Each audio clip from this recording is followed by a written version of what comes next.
Guys, welcome back to video 2 of the 5-part series on sales. This is about the technical elements of doing cold calling and actually speaking to people via email, prospecting on LinkedIn, and also once you get the hook, how to follow up with someone and do it in a way that's not pushy and making someone feel uncomfortable or making someone sort of back away from you. The first thing we'll do is tackle the phone. The phone is where I learn my cut my teeth in the sales industry. In fact, my first job, they only gave us a phone with a spreadsheet of names, company names. They didn't even have contact names. We had company names and company phone numbers. I remember they gave me 900 odd names of companies and phone numbers, and they said call every single one and try and make a sale. And my first sale was 15 grand. And I made that sale with the name of the company and the phone number of that company. Now, nowadays, it's slightly different because a lot of companies don't necessarily have their phone numbers and they're not as easily accessible. And there are other technical reasons which I won't get into in these videos as to why it's not as easy to reach people on the phone nowadays. But the phone is a really good way of finding out why your product is valuable. And this is the reason. I suggest that people write a script about what you would say if you were talking to someone on the phone or if you were sat with them face to face, why your product is great. Now, don't talk about the features of the product. You can obviously include that. Talk about the benefits of what they would get if they took that product. So that's the first thing I did when I got into sales. We had a script. And not only that, we even had pages which you could turn to if someone said an objection. So let's say someone had the objection of your price is too high. I had a little sticker, and I could turn the pages to the answer that I had written or that the boss, the sales manager, had written on what to say if someone comes up with that objection.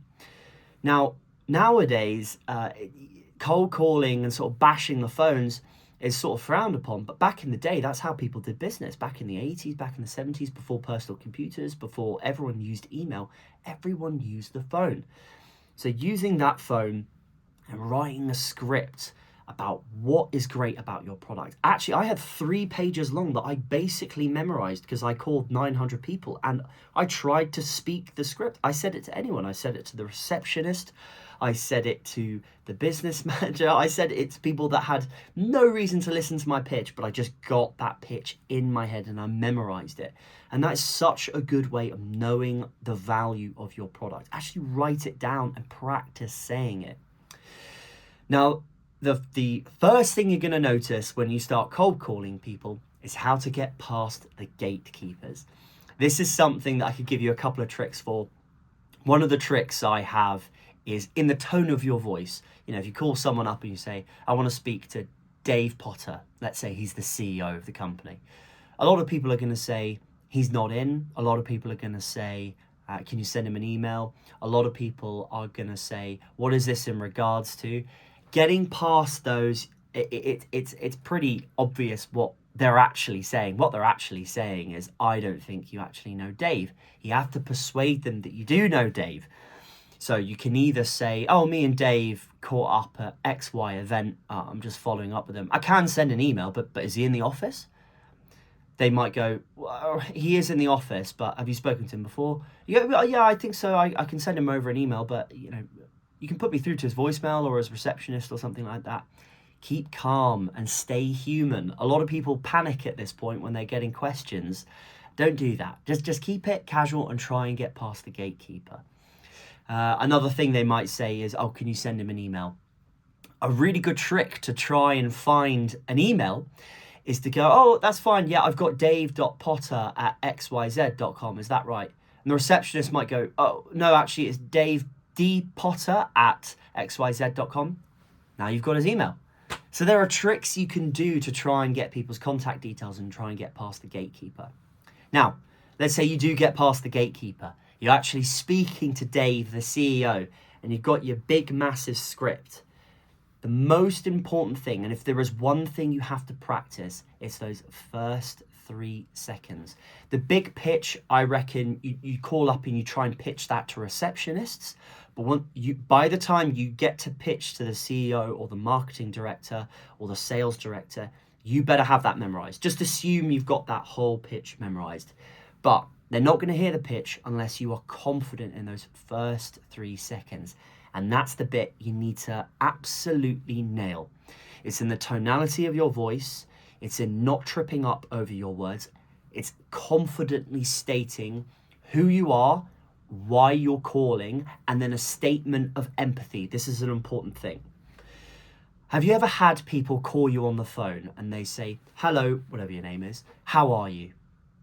As soon as I hear that, I go, why are you asking me that question? I've never spoken to you before. I say, fine, get to the point of why you've called me. I never recommend people do that. Dave Potter, let's say he's the CEO of XYZ company. He's extremely busy, okay? But he's a business person. If you've got something that can benefit him, he wants to hear from you. So when you're sat there and you speak to Dave, you say, hi Dave, and this is what I would say. We haven't spoken before, but I'm calling from ABC. We can help you cut the costs of your staffing. Have you got 2 minutes to speak? I realize you're probably extremely busy. A statement of empathy at the end. Dave might go, yeah, look, I am busy, but what is this about? Now, depending on how they react, you can either try and go for the pitch or you can go for the follow-up call. Nowadays, people have extreme boundaries around their time. You might not be able to pitch Dave there and then on the spot. Even if your sales manager is breathing down your neck saying, pitch him, pitch him, pitch him, pitch him, it might be better to actually back off and let Dave choose a time to speak to you. As long as you clearly say, I work for ABC and I can help you meet more customers, or I work for ABC and I can cut the costs of your business transactions by 50%. Why should he talk to you? That's the most important thing you have to have on the tip of your tongue. You say it with very straight tonality. Don't try and say, hey Dave, maybe you want to speak to me. No, this is business. Dave, I know we haven't spoken before, but I'm calling from ABC. We're a company that can introduce you to the biggest audience of insurers who I know are your clients. I realize we haven't spoken before. Have you got 2 minutes to speak now, or should we follow up at another time? Short, sharp, sweet, get to the point. Now, let's say you do the pitch. We're going to go into objection handling down the line, but following up. Make sure you do it consistently. You have to follow up 3, 4, 5, 6, 7, 8, not as many times until they tell you to go away. This is a massive problem with salespeople. They do the pitch, they have a good interaction, they don't follow up enough. A lot of people also don't try enough. Research has shown it takes 8 times sometimes to get through to someone by cold calling them or emailing them or social media, through LinkedIn Navigator or Facebook or WhatsApp, whatever it is. Tenacity is key, but do it with empathy. So that's some technical things about how to get through to people, how to get past the gatekeeper, how to have something to pitch. I can't write your pitch for you. You have to do that. How to clearly and crisply introduce yourself on a cold call. The next video we're going to go into is about email, so a bit more about the actual following up and how to write good email copy, which also goes into social media, LinkedIn, Facebook, and social media selling as well. So stick around. See you guys in the next video. Bye-bye.